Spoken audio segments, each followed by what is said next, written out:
Evening, everyone. Welcome to week three of the Joseph series. Tonight we're looking at Joseph and his faithfulness and how he was faithful throughout his life. I want to ask a question to start with. I want to ask this question of what is it to be faithful? What does it mean to have faith in something or to commit to something?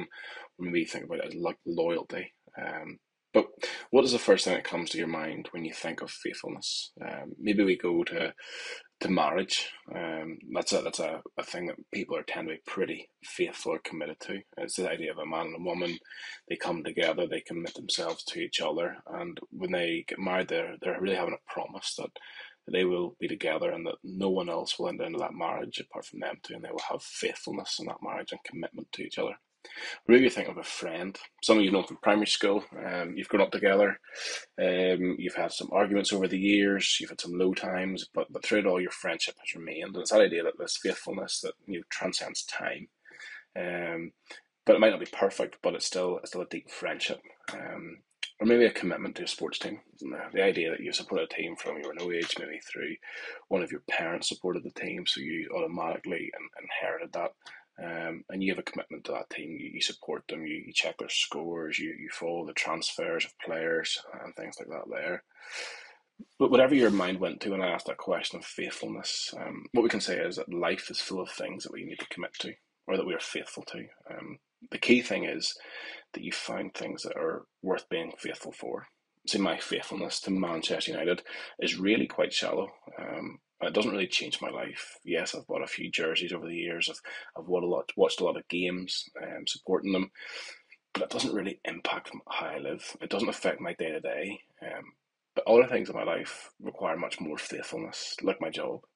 If I was to stop turning up or only doing half of what I've been assigned, then I could very easily find myself jobless.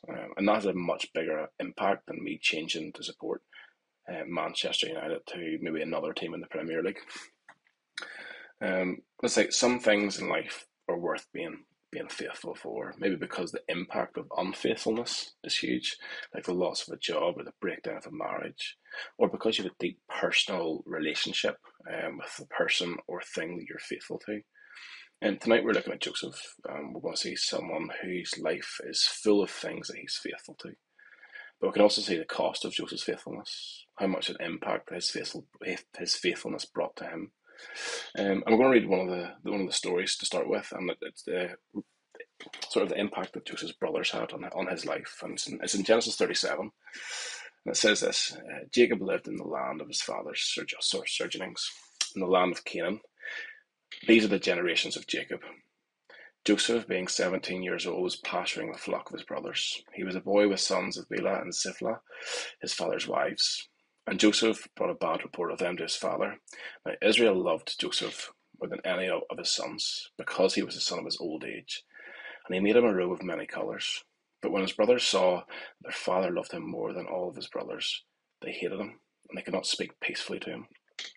Now Joseph had a dream, and when he told it to his brothers, they hated him even more. He said to them, "Hear this dream that I have dreamed. Behold, we were binding sheaves in the field, and behold, my sheaf rose and stood upright, and behold, your sheaves gathered round it, and bowed down to my sheaf." His brothers said to him, "Are you indeed to reign over us, or are you indeed to rule over all of us?" So they hated him even more for his dreams and for his words. Then he dreamed another dream and told it to his brothers and said, "Behold, I have dreamed another dream. Behold, the sun, the moon, and 11 stars were bowing down to me." But when he told it to his father and his brothers, his father rebuked him and said to him, "What is this dream that you have dreamed? Shall I and your mother and your brothers indeed come to bow ourselves before the ground before you?" And his brothers were jealous of him, and his fathers kept the saying in mind. You may read this and go, well, no wonder Joseph's brothers didn't like him. Firstly, as Tom mentioned last week, he was clearly and publicly known as the favourite son. Jacob didn't try to hide this, and imagine the hurt of the other brothers. They knew that no matter what they did, or how well they were behaved, or how much they did for the family in terms of work, or how well they treated their father, they were never going to live up to Joseph. He was the apple of Jacob's eye. The second reason to why Joseph wasn't liked, he told his brothers about his dreams. In these dreams, Joseph, in a roundabout way, told his brothers, and then later on his father, they would eventually bow down to him. He would be a ruler over them. I've seen Joseph being a favourite child wasn't a kick in the brothers' teeth, then being told that Joseph was better than them. They would also bow down to them. At the same point, that was probably the nail in the coffin in terms of why they didn't like him. But how can we learn anything about Joseph being faithful in these verses? All we see is him being favoured, being obnoxious, or even going to the point of probably offending his family. See, these weren't normal dreams. This wasn't an episode of like a vivid or a lucid dream that came out the back of Joseph eating too much cheese or watching a scary film. No. Dreams in the Old Testament were used as a way of prophecy. This is just a way that God spoke to his people before Jesus entered the world. It was just a mechanism of how he passed on messages or plans for his people. Um, there was normal dreams, but these prophetic dreams were quite a common way in which God sort of gave that message. And we see that in the verse in Hebrews 1, verse 1, it says, long ago, and at many times and in many ways, God spoke to our fathers by the prophets, but in these last days he has spoken to us by his Son. So we can see that that was just a way that God used to pass on the messages to his people. See, this now changes Joseph from being an obnoxious teenager trying to get under his brother's skin to being a messenger of God. Joseph now had a purpose. His job was to carry the message that God gave to him in a dream and dutifully fulfill his task. This is by no means a simple task. This would have been quite a hard task. If we had read some of the earlier chapters of the story, we would have read how some of Joseph's brothers were known for their killing sprees. So imagine that. You're already hated by your brothers, and now they're actually capable of killing people. And you've now got a message from God, which you need to go and tell them that in the future that they will bow down before you. That was no easy task, but what do we read? Joseph did it. He faced this huge decision. Do I keep it a secret? Do I try and butter my brothers up before telling them, or to get on their good side? No, he's faithful to the task given to him. And as Christians, we can learn a lot from this, the simple faithfulness of Joseph. We can learn that the right thing is often the hard thing to do. You know that people will dislike you. You put yourself on the line. You carry a lot of risk of how someone will react. But we must evaluate what we value more. Like the calling of Christ and being faithful to his plans and his promises, or the opinion of people. And sometimes it's not the opinion of people. The risk that we carry being followers of Christ can often bring consequences. For Joseph, this was a near-death experience. We read in verse 18 that they saw him from afar, and before he came near them, they conspired against him to kill him. And it was only because the conscience of his brother Reuben who stopped them actually slaughtering him and returning the carcass of his body to his father. So we can see it. We have to read on, and we see that there's more stories of Joseph being faithful. And as we read on, we see that even though he's suffered some of the consequences of being faithful, he still continues to stay faithful later in his life, even though he knows of the potential consequences. So we jump back into chapter 39, and we see this interaction between Joseph and Potiphar's wife. So chapter 39 says, now Joseph had been brought down to Egypt, and Potiphar, an officer of Pharaoh, the captain of the guard, an Egyptian, had bought him from the Ishmaelites, who had brought him down there. The Lord was with Joseph, and he became a successful man, and he was in the house of his Egyptian master. His master saw that the Lord was with him, and the Lord caused all that he did to succeed in his hands. So Joseph found favour in the sight and attended him, and he made him an overseer of his house, and put him in charge of all that he had. From that time he made him an overseer in his house, and over all that he had, the Lord blessed the Egyptian's house for Joseph's sake. The blessing of the Lord was on all that he had in his house and field. So he left all that he had in Joseph's charge. Because of him, he had no concern about anything but the food he ate. Now Joseph was handsome in form and appearance, and after a time his master's wife cast her eyes on Joseph and said, lie with me. But he refused, and said to his master's wife, behold, because of me my master has no concern about anything in the house, and he's put everything that he has in my charge. He is not greater in his house than I am, nor has he kept back anything from me except you, because you're his wife. How then can I do this great wickedness and sin against God? And as she spoke to Joseph day after day, he would not listen to her, to lie beside her, or to be with her. But one day, when he went into the house to do his work, none of the men of the house were there in the house.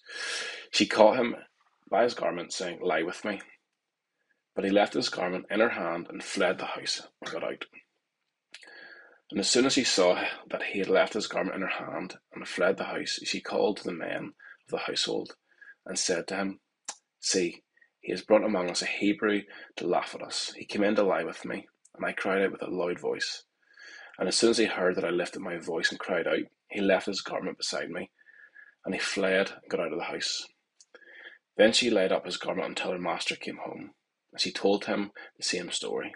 "The Hebrew servant whom you have brought among us came in to laugh at me, but as soon as I lifted my voice, he cried and left his garment beside me and fled the house." Let's set the scene. Joseph has just landed in Egypt after a somewhat attempt on his life. He's working in Potiphar's house. He started at the very bottom. It says he was a slave. But God was with him and he's prospered, and now he's worked his way to the top. He gains Potiphar's trust and is rewarded with being in charge of Potiphar's house.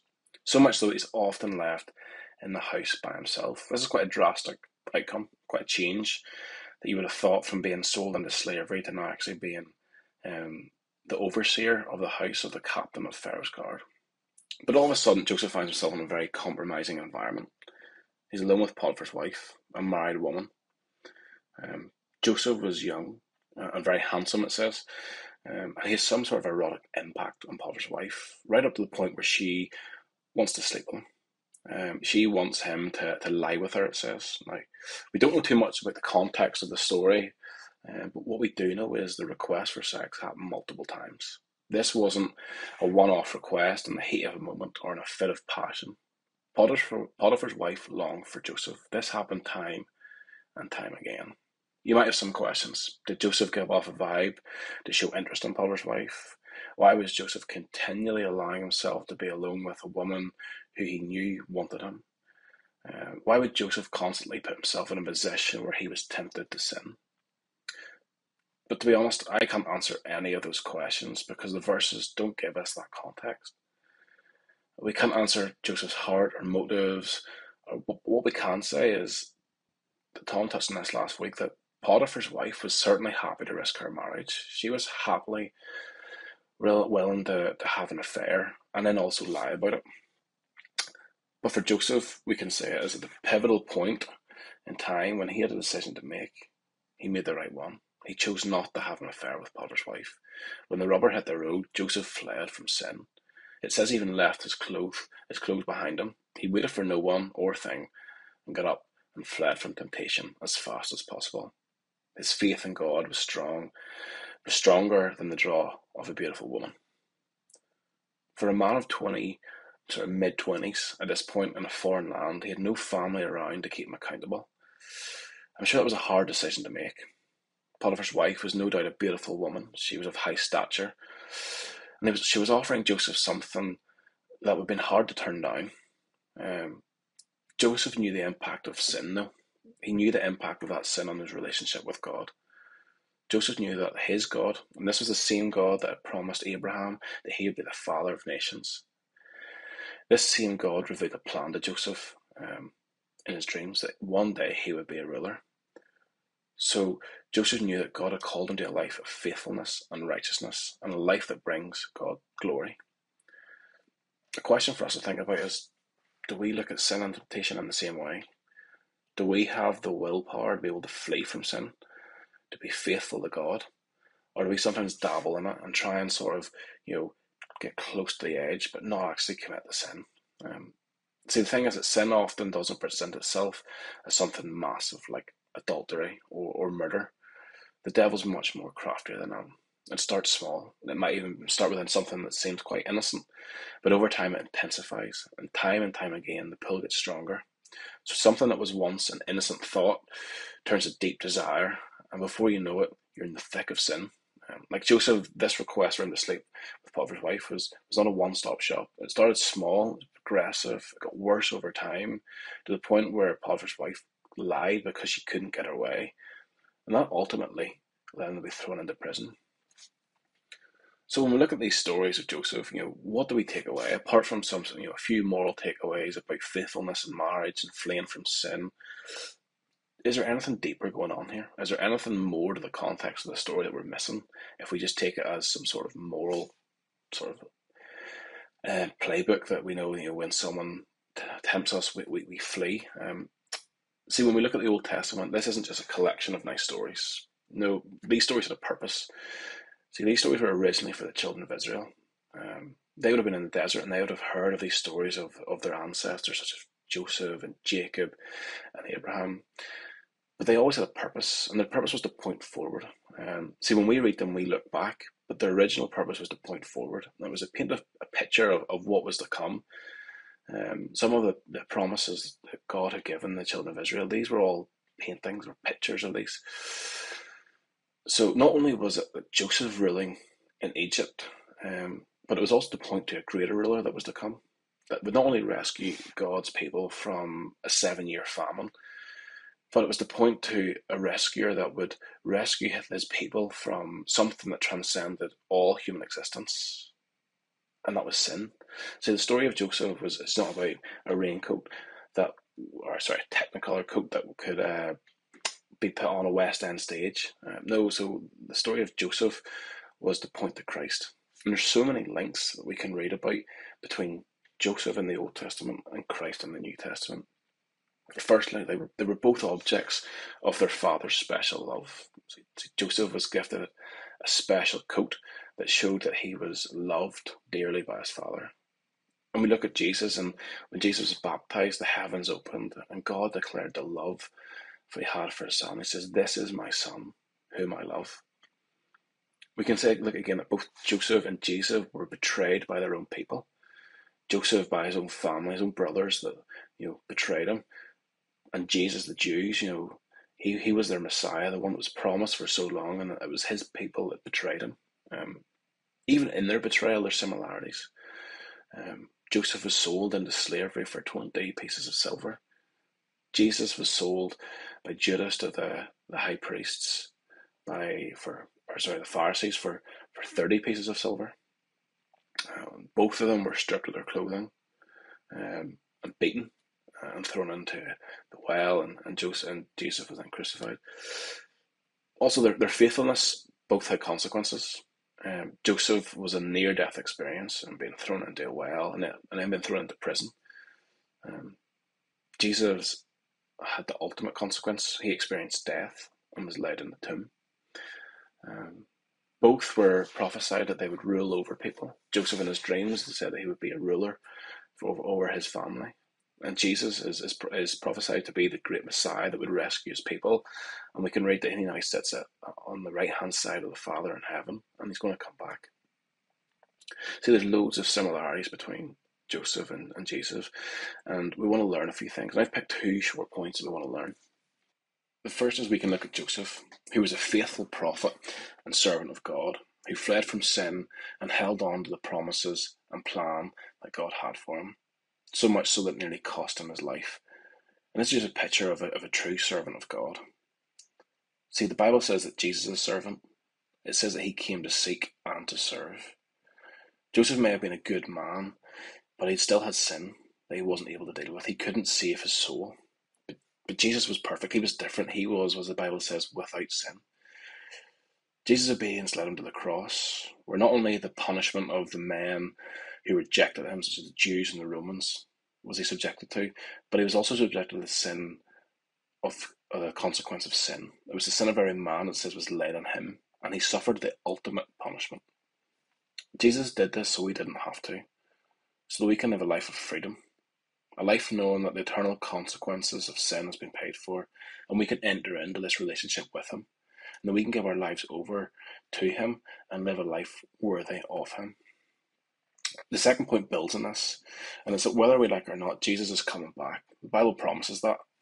And just like Joseph was promised through his dreams that he would rule over the people who rejected him, so too Jesus will reign. He will take his place at the right-hand side of Father, and he's waiting there to the appointed time to make a return. He will return to the earth and take back what is his. He'll take back creation. He'll take back, and he will rule.